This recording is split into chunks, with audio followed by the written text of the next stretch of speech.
महाराष्ट्रातील 12 गड किल्ल्यांची जागतिक वारसा स्थळामध्ये नोंद झाली। ह्याचा विजय उत्सव साजरा करण्यासाठी आज पनवेलमध्ये भारतीय जनता पार्टी आणि प्रीतम म्हात्रे यांच्या जय म्हात्रे चॅरिटेबल संस्थेच्या माध्यमातून विजय उत्सव साजरा करण्यात आला। महाराज की जय, हर हर महादेव।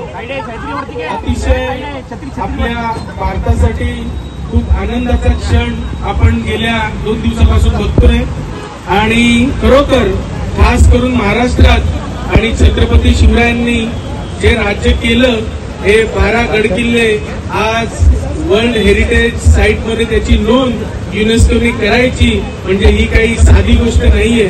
म्हणजे आता महाराष्ट्राचं आणि रायगडचं महत्व हे जगाच्या नकाशावर गेलेलं आहे, ऑलरेडी पहिले गेलंय, परंतु आता याची दखल प्रत्यक्ष घेतली जाणार आहे हे देखील आपल्याला याच्यावरनं समजतंय। मी नक्कीच सांगेन की जो आनंद आज शिवप्रेमी आणि सगळेच भारतीय आज सगळीकडे करतायत त्याचाच एक भाग आम्ही पनवेलमध्ये आज आनंदोत्सव आणि विजयोत्सव साजरा करतोय।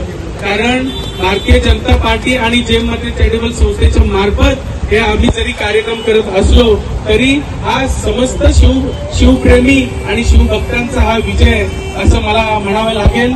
आणि आजची उद्योगनगरी न्यूजला सबस्क्राइब, बेल आयकॉनला प्रेस करा, लाईक, कमेंट आणि शेअर करा।